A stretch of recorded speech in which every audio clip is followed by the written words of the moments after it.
Leviticus chapter 14. Adonai said to Moshe, "This is to be the law concerning the person afflicted with sa'ah on the day of his purification. He is to be brought to the Kohen, and the Kohen is to go outside the camp and examine him there. If he sees that the sa'ah sores have been healed in the afflicted person, then the Kohen will order that 2 living clean birds be taken for the one to be purified, along with cedar wood, scarlet yarn, and hyssop leaves. The Kohen is to order one of the birds slaughtered in a clay pot over running water.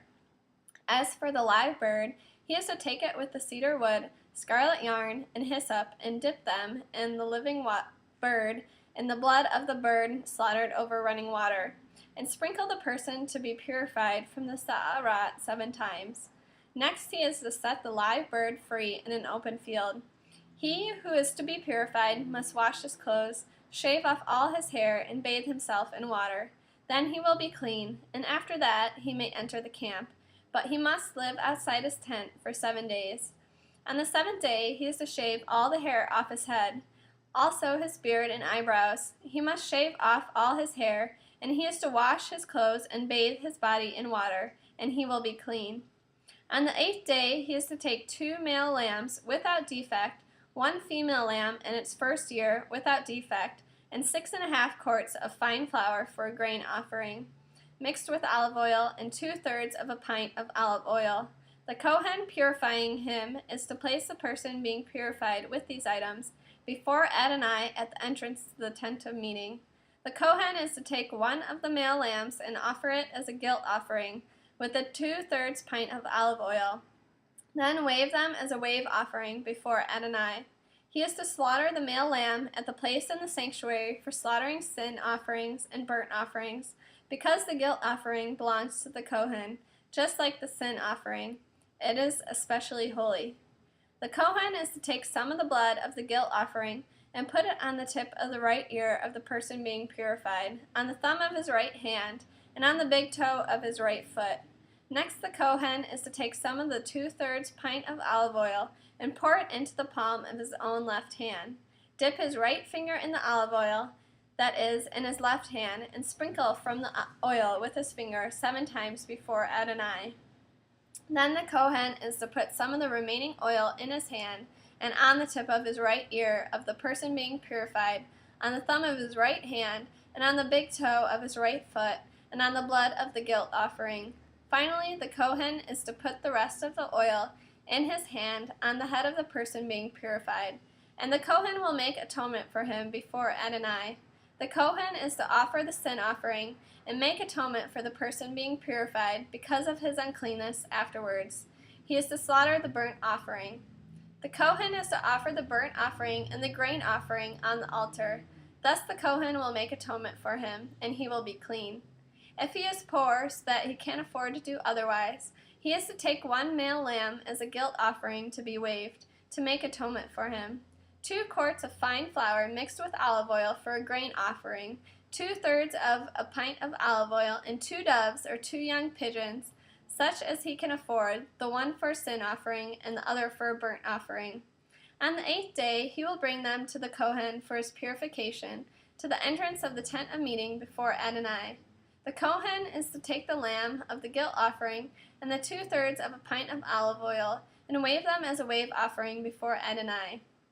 He is to slaughter the lamb of the guilt offering, and the Kohen is to take some of the blood of the guilt offering and put it on the tip of the right ear of the person being purified, on the thumb of his right hand, and on the big toe of his right foot. The Kohen is to take some of the olive oil and pour it onto the palm of his own left hand, and sprinkle with his right hand some of the oil that is in his left hand 7 times before Adonai. The Kohen is to put some of the oil in his hand on the tip of the right ear of the person being purified, on the thumb of his right hand, on the big toe of his right foot, in the same place as the blood of the guilt offering.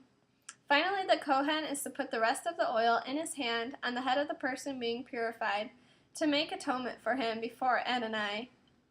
He is to offer 1 of the doves or young pigeons, such as the person can afford, whatever his means suffice for, the one as a sin offering and the other as a burnt offering, with the grain offering. Thus the Kohen will make atonement before Adonai for the person being purified.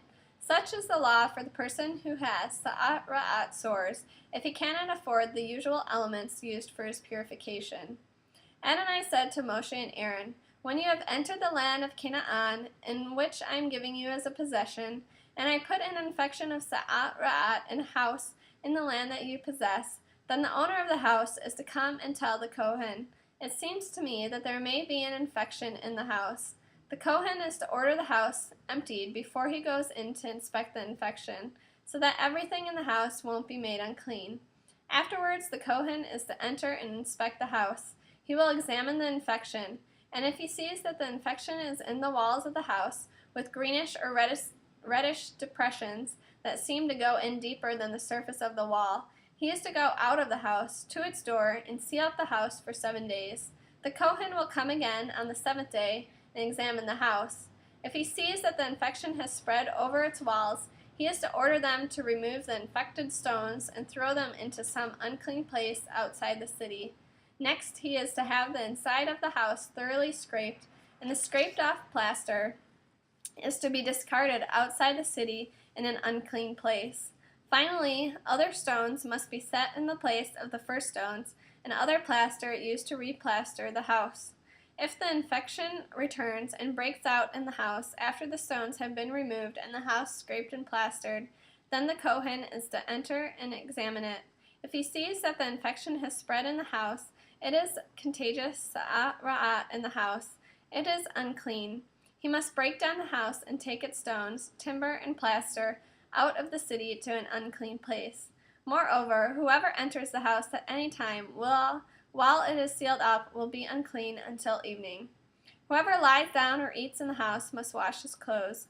If the Kohen enters, examines, and sees that the infection has not spread in the house since it was plastered, then he is to declare the house clean, because the infection is cured. To purify the house, he is to take 2 birds, cedar wood, scarlet yarn, and hyssop leaves. He is to slaughter one of the birds in a clay pot over running water.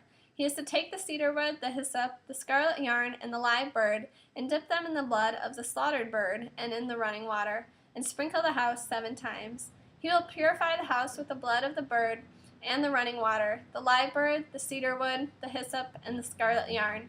But he is to set the live bird free outside the city in an open field. Thus he will make atonement for the house, and it will be clean. Such is the law for all kinds of sa'arat sores, for a crusted area, for sa'arat in a garment, for a house, for swelling, for a scab, and for a bright spot, to determine whether it is clean or when it is unclean. This is the law concerning sa'arat, infectious diseases.